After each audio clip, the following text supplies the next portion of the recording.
זה הסיפור של נחמן. סמל ראשון, נחמן מאיר חיים וקנין. נולד ב-17 בפברואר 2004, כ"ה בשבט. נחמן למד במוסדות דתיים כל חייו, אבל כשהגיע הרגע, הוא ידע בדיוק מה הוא רוצה. הוא רצה להילחם. הוא ביקש מאמא שלו שתחתום לו על גיוס קרבי.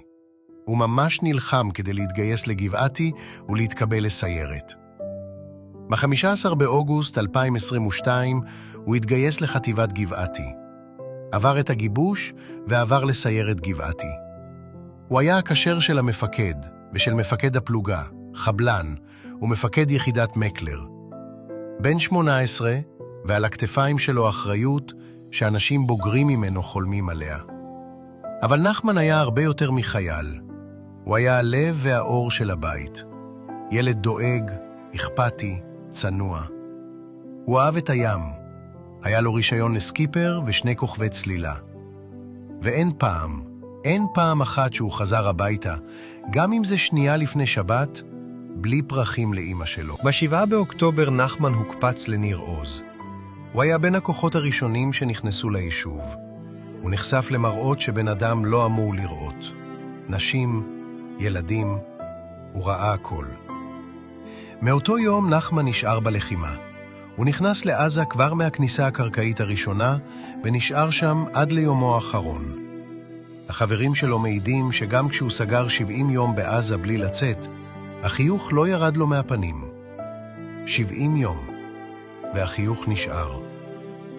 ב-18 במאי 2024, ביום שבת, ברפיח שבעזה, במהלך פעילות מבצעית, נחמן וחברו לצוות, נועם ביטן, היו בחוד החנית. הם נכנסו ראשונים למבנה. נחמן ראה מצלמת רוורס, מצלמה שמעידה על מטען חבלה. ברגע הזה, נחמן צעק לכל הצוות לצאת מהמבנה. המצלמה קלטה אותם. המטען התפוצץ. נחמן ונועם נהרגו במקום. 4 מחבריהם נפצעו קשה. הוא הציל חיים ברגע האחרון שלו. כי ככה היה נחמן. קודם כולם, ורק אחר כך אני. נחמן וקנין, סמל ראשון, לוחם סיירת גבעתי, בן 20. ילד עם פרחים, חייל עם חיוך, גיבור עם לב. לא ניתן לו להישכח. נחמן, אנחנו נזכור אותך תמיד.